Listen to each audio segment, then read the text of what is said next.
سن میری صدا کہ تیری رضا کی تلاش ہے، اے میرے الہ سن میری صدا کہ تیری رضا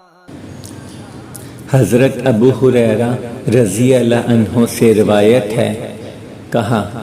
رسول اللہ صلی اللہ علیہ وآلہ وسلم نے فرمایا،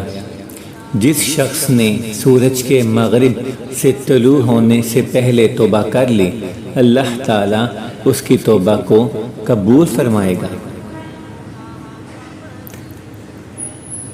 ایک میرا طبیب ہے، میرا دل گناہ کا مریض Abu Huraira reported, Allah's Messenger sallallahu alaihi wasallam as saying, he who seeks repentance from the Lord before the rising of the sun from the west, before the day of resurrection, Allah turns to him with mercy